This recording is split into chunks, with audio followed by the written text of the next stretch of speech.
Hi there, and welcome to the Experience Podcast. My name is Dennis, and I'm a spiritual being walking around in a meat suit.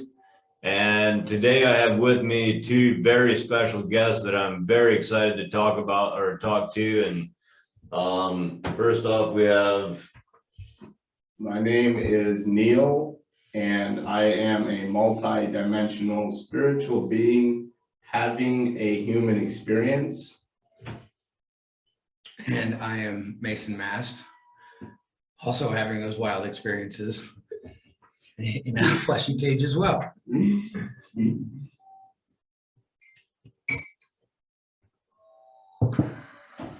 So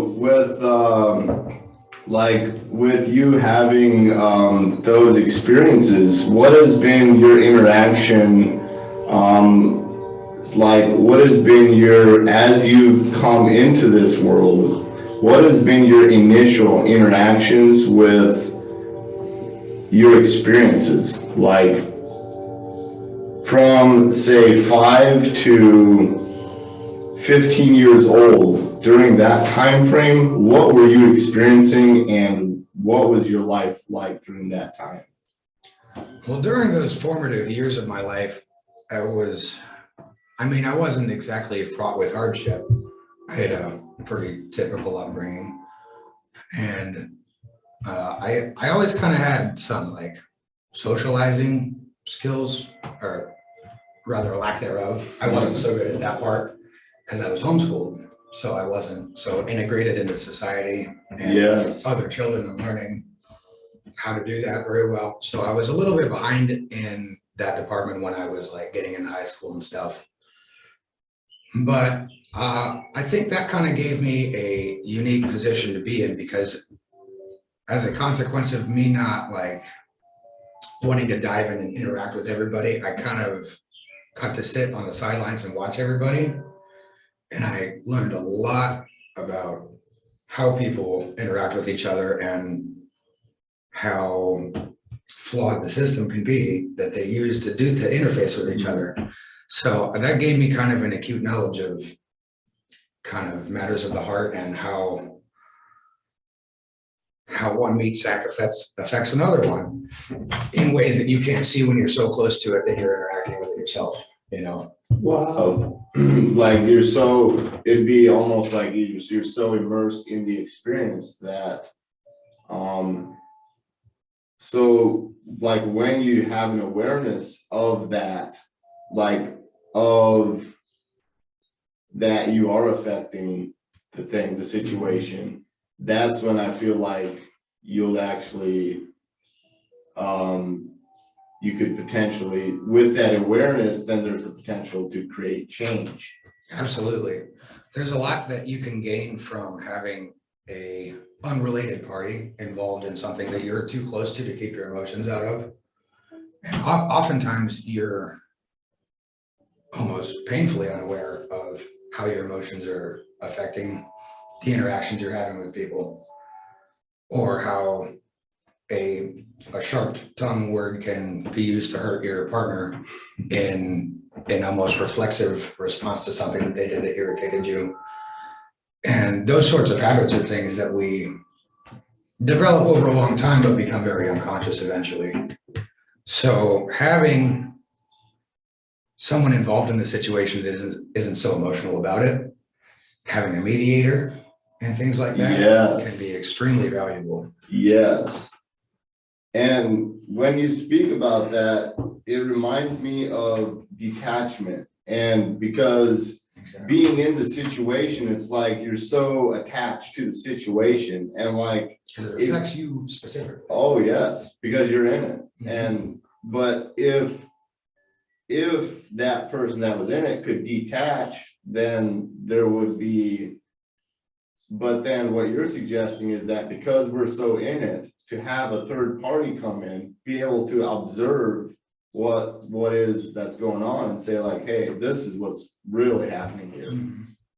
Yeah, because your perspective is your own. Nobody else can have exactly your perspective, of course. Nobody can take the eyes out of your head and see through them. As much as that would be great. And that's what I've been hearing is that like you being homeschooled, it gave you the opportunity to see things from a different perspective because you weren't just so, it was like you were standing back a little bit and just kind of observing from a different, like a third party perspective, even in your own life, it seems like. Sometimes, yeah. Because, I mean, I would think that being homeschooled, it's not like you're not always just reacting, you're responding to things. Yeah, all of the education is very, one-on-one. The only other people in my school was my mom, who's my teacher and my discipliner and my guide and everything, that was the whole package. And so that kind of, it leaves something to be desired in the Department of Socialization, of course. But yeah, coming into a public school system after I was so accustomed to, not being around other kids, really kind of just tempted me to stay off to the side and not face my fear of, going out and making friends and being rejected or not being rejected and making friends that I end up not liking and not knowing how to get away from me without being mean. Those are all just little things that you learn from a young age. Rather unconsciously, but you learn to get better at them when you start, when you start any journey, you get better over time. But if you start it late, then of course it's going to take longer to get there. But I'm thankful that was my experience because it gave me unique knowledge on interactions like that. And so from being there and from observing interactions, what specifically were you observing? Well, what I had a real flair for, what I cared about the most was, relationships between people and romantic ones, and kind of the ebb and flow of how they work. And I was uniquely drawn to the suffering that people go through in those sorts of relationships because, obviously that sucks. Nobody likes seeing, most people don't like seeing suffering.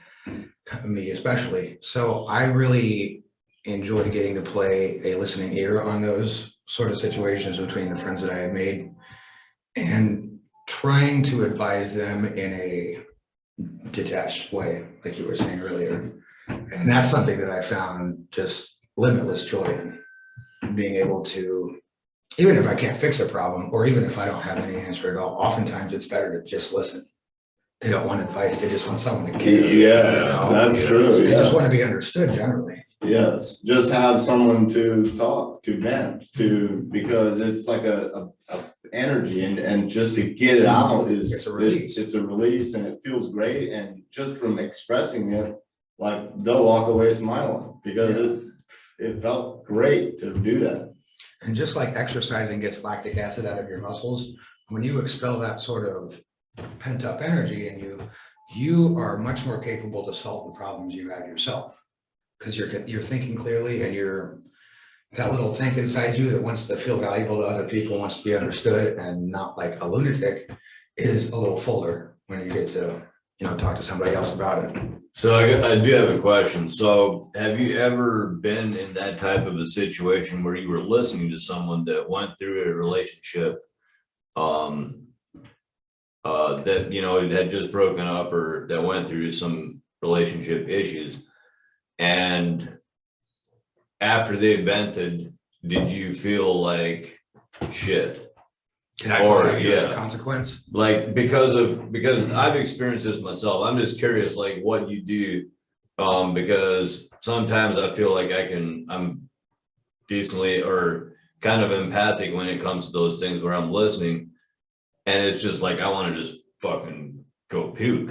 Mm-hmm. I mean, so like, what do you do in that kind of a situation where this person just vented and spilled their guts and you're just like, ugh. I have all these guts. What do I have these guts? Right. Yeah, I certainly agree with that feeling of wanting to puke sometimes about it because I'm extremely empathic myself. Sure. So yeah, bearing that weight it's quite a burden sometimes, but I've found that the best way to not get weighed down with other people's issues is, first of all, don't spend all your time thinking about it because it's not your problem to solve. And it's easy to kind of place that burden on your shoulders Wow. too, because they came to you about it, so now you have to solve it. What, and it's like the attachment. Okay. Yeah, you get attached to it then, if you don't, deal with it properly, or if you're focusing all your energy on it. And you'll end up neglecting your own problems then, and that's not helpful to anyone either. Yes. So Wow. what I found is to really focus for you is to focus on the good that you're doing as a consequence of it, and not the actual weight that comes with it. Because it doesn't cost you anything to listen to them, but it's a huge weight off their shoulders. So the weight has to go somewhere, right? Wow. But if you're not, it's kind of like you can put it in a wagon behind you instead of carrying it on your back. If you're not focusing on it all the time and it's just kind of dragging behind you, it's not nearly as much of a burden that way. And it's not like a problem that's going to come back and like hit you in the face if you don't deal with it, right? Like if you Right. never visit that issue again, Right. it's still going to be their thing, but it's not yours. So you can kind of let go of it and detach from it without it needing to be a big problem for you. But I know that's not very simple for a lot of people. Yes, and that I really enjoyed the way that you explained that, because there is a way where if you would create that attachment, it would almost be like it's now ingrained in your subconscious to where it could become a pattern in your life, to where it maybe could play out as an effect of you listening to the person. And then what you're suggesting is that to create a detachment from it, and then with that detachment, like the consequence, it's just there. Yeah. It's there. It Not just hangs here. out in the background like a shadow. That's a really interesting perspective. Yeah, I've found that that's the most useful strategy for me anyway, because most of those issues they'll sort themselves out eventually, because you're mostly there just to listen, just so they feel understood and cared about. So as much as it is energy that can weigh you down, it's just a process of learning to detach from it, yeah, which I wasn't good at to begin with. Nobody is. I don't think that's native dialect for us to be able to just let go of something like that. Yes. But I think the biggest thing you can do is be conscious and aware of where your energy is going, and not letting it go over there all the time. Not losing sight of what you need, because if you're going to be any good to anybody, you need to be good to yourself. First. Right. Did you guys hear that? Can you repeat that again? If you're going to be any good to anybody, you need to be good to yourself first.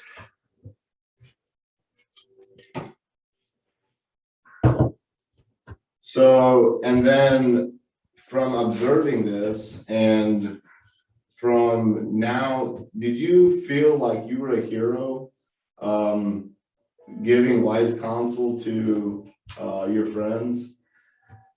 No, I was mostly doing it because I wanted to feel valuable. Yes. I felt very much like I was on the outskirts of, the hierarchy of society. And school. Sure.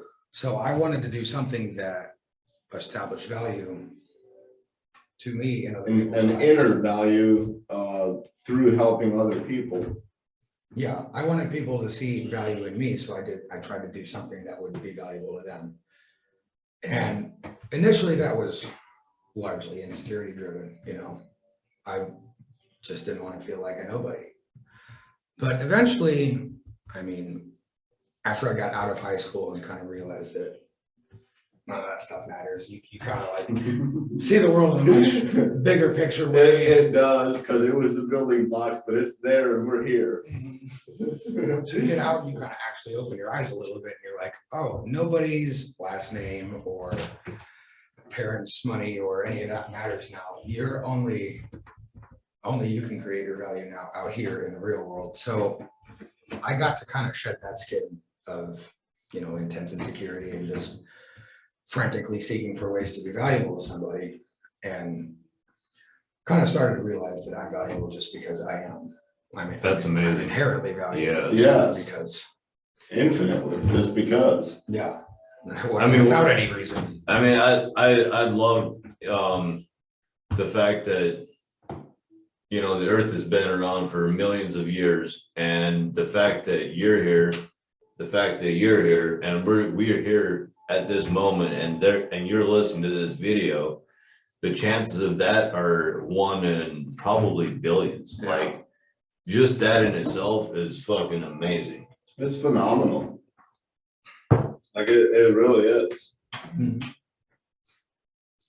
And in a time that we can record this and Yeah. let everybody else know, we don't have to write it down on a transcript and send it to a publisher over in Rome, and Right. he'll change everything and make us sound like assholes and then publish it.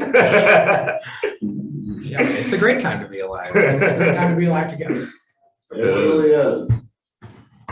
So, and then with the interactions so what did you begin to learn as you begin to now observe and speak about what you were observing? What did you begin to learn yourself from expressing that? We are really fragile.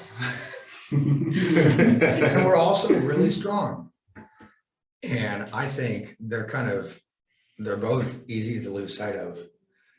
Our hearts are so easy to break, but almost impossible to destroy. It's a pretty perplexing analogy in itself now that I think about it. But I found that most times the biggest issue that people are having is just poor communication skills, which is what I had an issue with for a long time. So instead of communicating and just listening, I found that most of the problems people were having were because they weren't addressing their problems, like a problem that they would have with someone else, they're just not addressing it and subverting the issue and speaking with someone else about it, which can be a good thing. But if you're not willing to address the problem head on, then there's a very slim chance of solving it. You know, most things don't just solve themselves because they didn't get broken by themselves.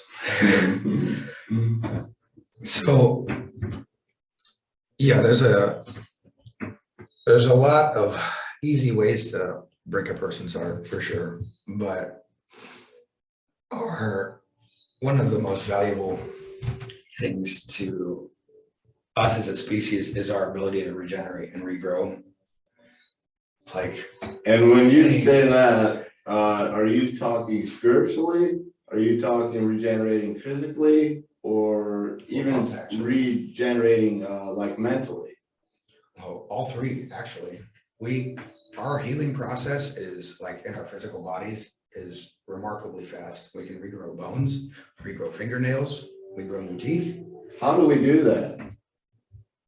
It's ancient DNA instructions locked away somewhere we can't find quite yet, but I mean, we're really good at that. And I think that's integrated into not just the meat sacks that we're all in right now, but it's part of the soul that's inside of us. And perhaps that's where it came from to begin with. But our ability, not just our ability, but the ability of just time to brush things into the past, and if you choose to, they can stay there, or to just bring deeper understanding or new perspectives to anything. Really, even if you're not focusing on it, as time goes on, you learn more and you understand more, of course. But it's just almost unnerving how good we are at just recovering from things. And especially like in high school, everything is so important and so overwhelming, and like it's the end of the world if you break a nail or something. Yes. So because you got to realize that all the other people in your classes are going to hear about it. And your frame of reference, though, the entire world is pretty small. It's still going to. Yes. You haven't seen much of the world. You haven't met that many people, and so if your whole world is that small and they don't learn about something bad about you, like 2 minutes later, that's earth shattering because your earth is so small, you know. But as you kind of come out of that and you get a bigger picture of things and you realize that there's so many people, almost none of those secrets matter because they'll disappear soon anyway.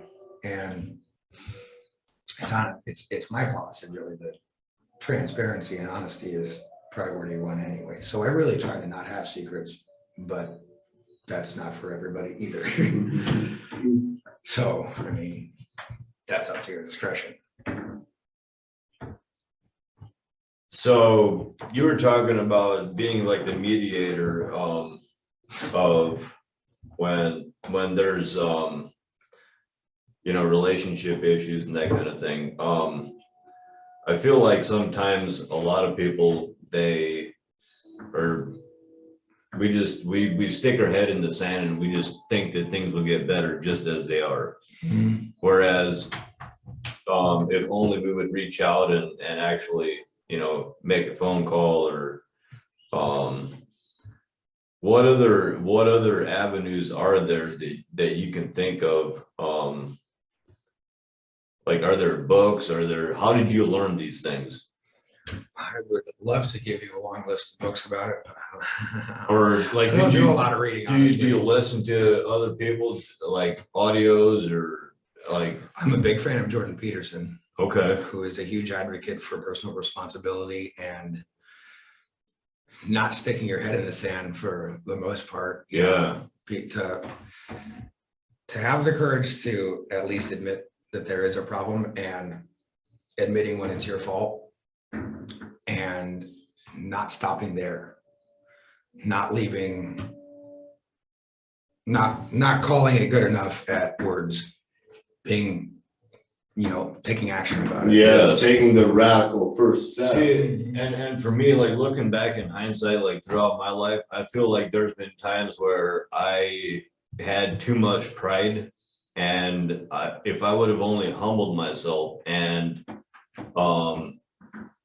just acknowledged that I don't have all the answers, that we almost never do. Yeah, but I was like, if you do, I felt embarrassed. I felt embarrassed, or it hurt my pride to look for other answers. And that's coming directly from the ego. It would hurt your ego. And where I was going to go with that is when we do reach out for help, or when we make that phone call, or when we read a book or whatever. A mentor of mine once told me that it's like we're standing on the shoulders of giants. Like, I might not have all the answers, but if Mason can help me through this relationship problem that I have, then I'm standing on the shoulders of giants that can help me through this difficult situation I'm going through.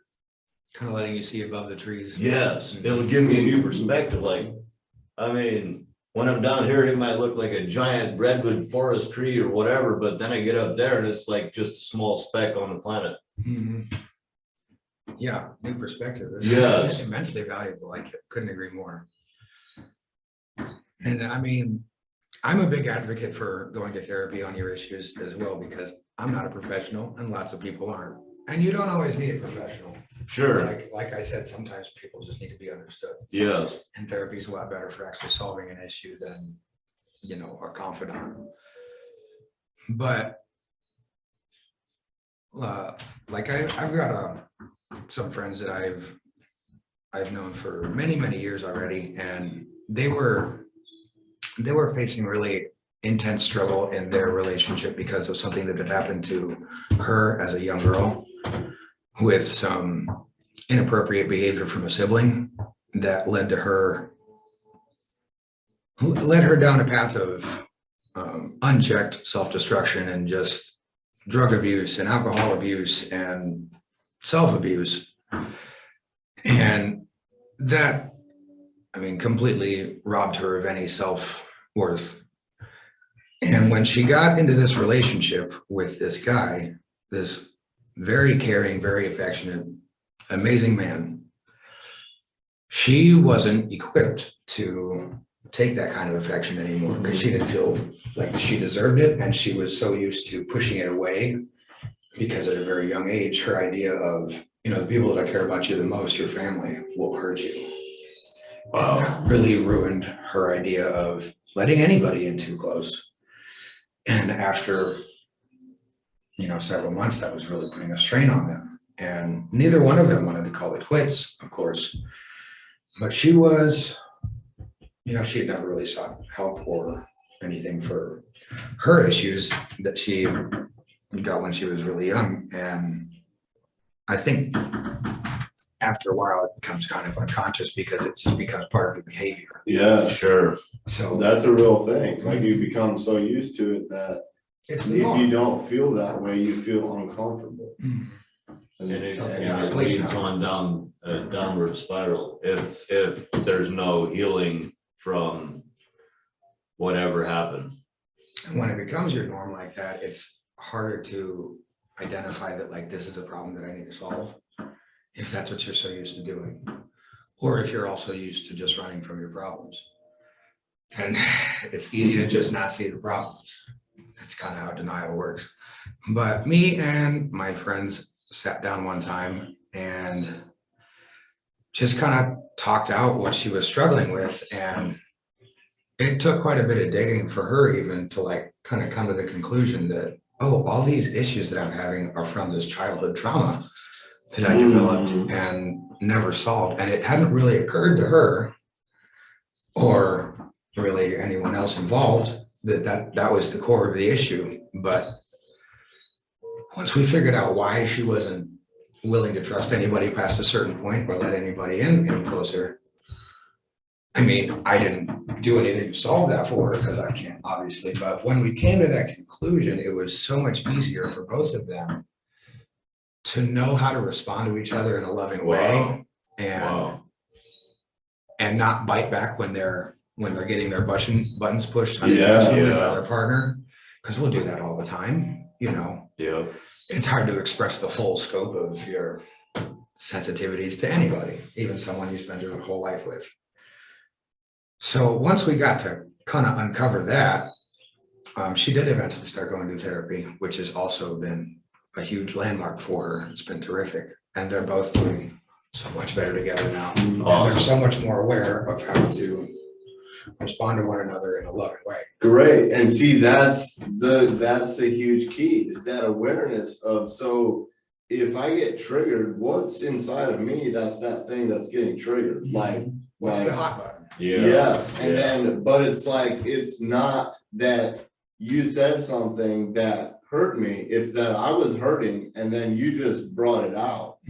I'm sensitive for something. Or that I may have like, and then digging, and then once that awareness comes, like from visiting a therapist or a friend or whatever that may be, then it's like you can, with that awareness, it's a whole different situation. And I think that's very important what you just said, and you too, because like I feel like if we can just self-reflect and be like, okay, and every time that we do get triggered or something comes up, what part of that made me feel that way, Right. and what can I do to grow and heal from that? It's this thing of like, so a lot of people right now like to say that they're offended.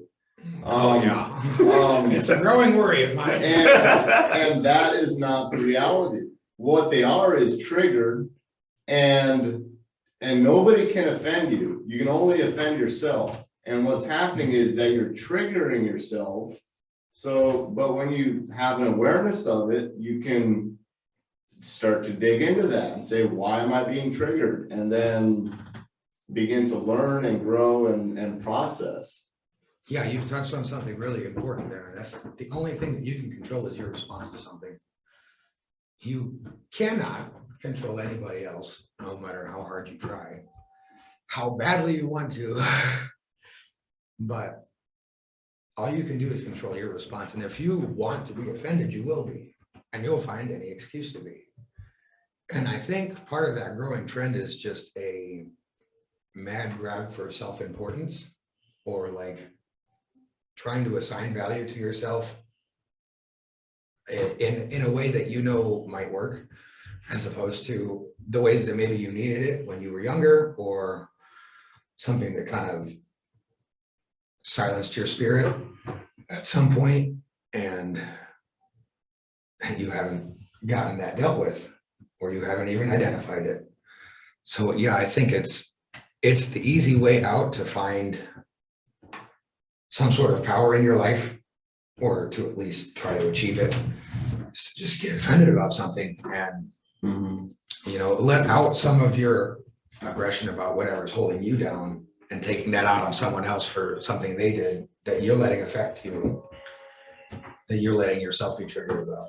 And I think it's very, very important that we, as a collective, start doing shadow work because of where the world and everything that's going on right now. I feel like, and we've talked about this in the past, it's like the collective is, what's going on right now is a reflection of us and me. It comes down to me. What am I doing on an individual level to face my shadows, to face my demons, and to recognize them and grow and heal from them, rather than, like you said, blaming it on other people. Yeah, it all has to start from within you, because Yeah, you're the only one that you can control. It's all in your imagination. If you can't eradicate your darkness, you certainly can't eradicate anyone Right. else's. But it's this thing of too, like what we first imagine it, and then it is in this world. So it's like, yes, it has to begin from within first. Yeah. That's literally where it begins. Yeah, it's a thought, and then it's a word, and then it's an action. It has to start at the bottom of the ladder. You're absolutely right. And that's, I think, a big part of what makes your thoughts so important, because, I mean, you can't say anything that you don't think first, and you can't do anything that you don't think first. So if you're wildly unaware or out of control of your thoughts, you'll probably be out of control of your words and your actions as well. so how does somebody become more in control of their thoughts, or how can I, if my thoughts are not good, what can I do to improve my thoughts, to have better and more productive and more empowering and inspiring thoughts? I wish I had a good answer for you there. I know a big part of it is like mindfulness meditation. I've heard a lot of good things about that, and I want to get into it, but I've just really lightly dabbled into it. But I've heard from more than one person that that's really, really helpful, because the whole point of mindfulness meditation is to keep your mind focused on the nothing that sits in between all the thoughts rattling around all over your head. And once you start to drift and you start, you know, going off on a tangent, you recognize that, and then you bring yourself back to center and, you know, kind of focus on your intention. And once you get really good at that, it starts becoming pretty reflexive, and you become a lot more aware of when you start to rabbit trail off. And you can kind of, you notice that, and you can grab yourself and pull yourself back in a lot easier. Okay. From what I hear. Something that I've personally experienced with that is it's similar to the space between the words, but it's where I've incorporated my own words, that during the meditation, if I would feel myself drift, so I'll just share the three words I was using. It was love, peace, and connection. And so when I would feel myself drift during the meditation, I would bring myself to the words of love, peace, and connection again. And then that would be my experience of centering myself. That's probably a lot easier than trying to focus on nothing. That makes more sense, actually. Having a center point to come back to instead of just like trying to see nothing is, now that I say it out loud, yeah, that's kind of hard to do. So that's it is, but I do enjoy the nothing because I feel like that's where the something comes from. Yeah, that makes sense. Confusing as it is, it does make sense. Yeah, there's kind of a peaceful weightlessness there. So I love it. I love what's been expressed. You can add my Snapchat at neilman25. Mason, if you want to share your social media and how people can reach out to you and interact with you, and go for it. Okay. Well, I am also a performing DJ. I go by the name Icebreaqker, and I have a Facebook, SoundCloud, Twitter, Instagram, all of those. We can link them all in the description, but I am Icebreaqker on all of them. And that's about it.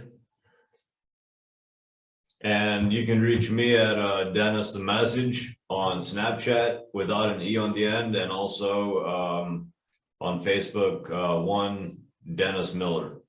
So, and then briefly, with your DJ thing, so is that local? Is that, how are you expressing yourself with that? For myself and for people to have an interaction with you at some of your events? Yeah, pretty much all of the shows that I've done have been within the Northern Indiana region, all local to us here. Great. I'm currently open for bookings. I'm looking for more out of the state bookings. Excited for those bigger shows, more new people. Yes. Yeah, the lower Michigan area and Northern Indiana is mostly where I played at. Awesome. I play a lot of like melodic dubstep and kind of jumpy electro house. I really like high energy music that's just like get all that crap out of you. Great. Yeah, I Love it. enjoy it.